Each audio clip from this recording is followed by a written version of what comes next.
I'm Rantasmo, and Peter Pan syndrome needs more gay. So first things first, we gotta talk about this.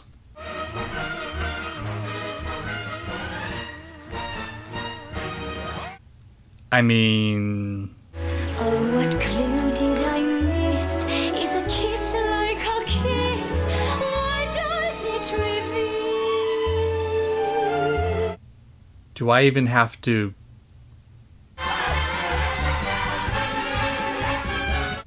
This musical has never been gayer. It's also never been this not racist, so kudos for that. But I'll level with you, this is really just a topical segue into what I actually want to talk about. There have been a couple articles circulating through the gay community lately talking about something called Peter Pan syndrome.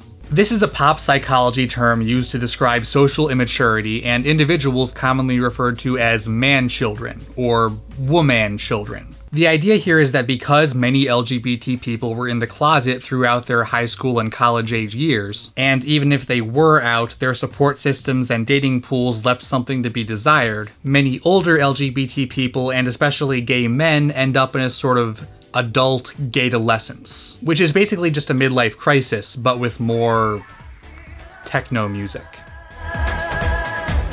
Like I've said before, there are issues with body image and ageism that uniquely affect the gay community, and there are undoubtedly some gay men out there who take their obsession with youth and nostalgia a bit too far. Not me, of course, but others. Isn't that right, stuffed animal friends?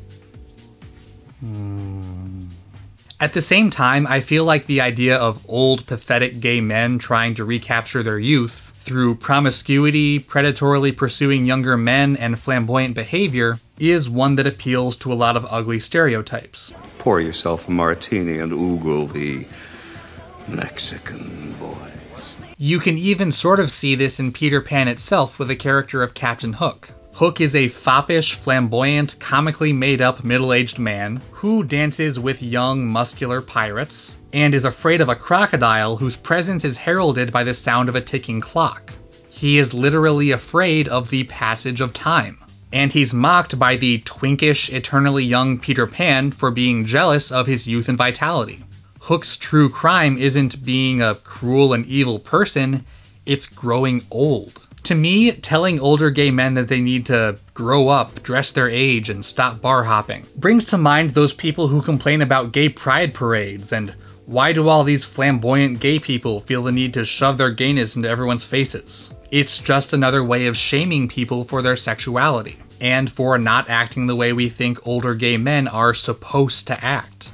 I think there's a place for immaturity, even among the people we call mentors. I think older gay men have as much right to wear tank tops and cut loose at a gay bar, and yes, even have like a group sexy pirate situation, as adult men of any sexual orientation have to enjoy My Little Pony.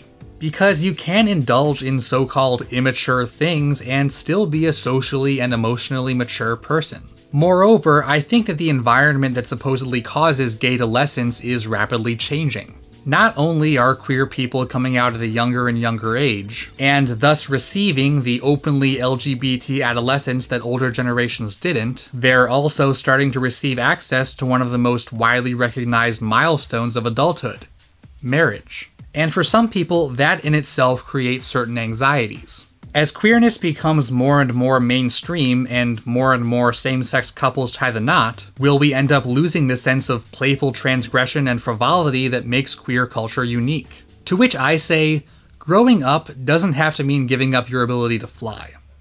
And I, for one, have no shortage of fairy dust.